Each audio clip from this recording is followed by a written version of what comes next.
चलिए चलो। मैं सबसे पहले आप लोगों को हृदय से धन्यवाद देना चाहता हूँ। पिछले 1.5 साल से मैं अपने व्यक्तिगत कुछ कार्यों में बिजी था, राजनीति से मैं बाहर था। देश का किस लिए बहुत दिनों बाद आपने की है, क्या ऐसी जरूरत थी? देखिए, सत्ता में बैठे हुए 25 साल के सांसद जी किसी तथाकथित नेता के द्वारा विधवा विलाप कर रहे हैं कि शहर में विकास नहीं हो रहा है। मैं ये बताना चाहता हूँ कि 25 साल में उन्होंने एक ईंट रखने का काम नहीं किया और सत्ता में रह के सत्ता के ही महापौर का विरोध करवा रहे हैं। ये उचित नहीं है। उनके पास समय कम है, आप उनको समय दीजिए 5 साल का। और मैंने आपको दिखाया है मीडिया के माध्यम से कि 1 अरब 56 करोड़ 25 लाख रुपए का काम अभी तक 2.5 साल में उन्होंने करा दिया है, जो आज तक के इतिहास में कभी भी नहीं हुआ है। कुछ पूर्व में महापौर पुष्कर जी तोमर और शंकर लाल तिवारी ने काम कराया था, बाकी इन्होंने 25 साल में एक ईंट रखने का काम नहीं किया है। और ये एक ही राजनीति करते हैं, विरोधाभास की। जलावर्धा योजना के नाम पे ये जो क्या कहते हैं बरगी नहर के लिए जाते हैं, शिक्षाकर्मी घोटाले की पेशी करने जाते हैं और रास्ते में फोटो खिंचवा के आ जाते हैं और बोलते हैं कि आने वाले हैं। कहीं कुछ नहीं हो रहा है।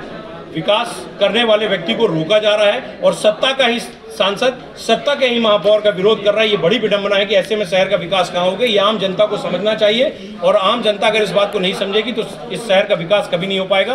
आप देखिए, लोग बाग उदाहरण देते हैं, रीवा में विरोधाभास की राजनीति नहीं है और इस तरह नहीं किया। पहले शंकर लाल का विरोध किया गया, जो भी महापौर आते हैं उनका विरोध होता है, विधायक का विरोध होता है। अभी हमारे विधायक जी ने विधानसभा में क्वेश्चन उठाया कि एलिवेटेड रोड कहाँ है, तत्कालीन विधायक ने कि एलिवेटेड रोड कहाँ है, उसका जवाब नहीं दिया जा रहा है और इस तरह का विरोध करके उनके खिलाफ षड्यंत्र कर रहे हैं। जबकि उन्होंने ये किया, मैंने आरटीआई के तहत ये रिकॉर्ड बुलाया है, जो रिकॉर्ड की कॉपी मैं आप लोगों को दे दूंगा। इस तरह की विरोधाभास राजनीति शहर का विकास नहीं हो सकती, शहर को बर्बाद कर सकती है। तो मेरा हाथ जोड़ के ऐसे तथाकथित नेताओं से निवेदन है कि अनकल बयानबाजी ना करें और जो आदमी विकास कर रहा है उसको विकास करने दिया जाए। क्या लगता है कि फिर जिस तरीके से आपने कदमों की बात की, ये सब फिर से आप बातें वैसे उठाएं? निश्चित तौर से देखिए, डराने का काम किया जाता है, धमकाने का काम किया जाता है, लेकिन मैं ना डरने वाला हूँ ना धमकने वाला हूँ। मैं सिर्फ एक चीज़ चाहता हूँ कि शहर का विकास होना चाहिए। मुझे ऑलरेडी इन्होंने पास लाइन में खड़ा कर दिया है, क्योंकि मेरे ऊपर कन्विक्टेड कर दिया 5 साल के लिए, तो मैं कोई चुनाव नहीं लड़ सकता।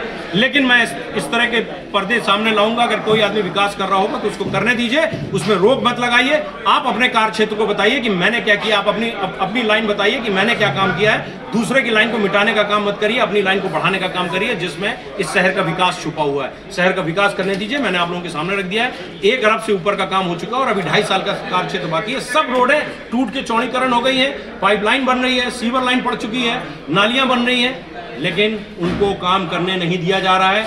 उस तारतम्य में मैं आज आप लोगों के सामने आया हूं और विरोध भाषा किया हूं। अगर जरूरत पड़ी तो मैं आप सड़कों में खड़े होकर ऐसे विकासशील पुरुष के साथ खड़ा होऊंगा और काम करवाऊंगा कि उनको करने दिया जाए। विरोध मत करिए। सत्ता में रह के सत्ता के ही महापौर का विरोध किस तरह की विडंबना है, किस तरह की। इस तरह की और वीडियो देखने के लिए हमारे YouTube चैनल को सब्सक्राइब करें और बेल आइकन को दबाना ना भूलें। यदि आप हमारा वीडियो Facebook पर देख रहे हैं तो पेज को लाइक और फॉलो जरूर करें। हमारे अन्य सोशल मीडिया पेजेस से भी जुड़ें।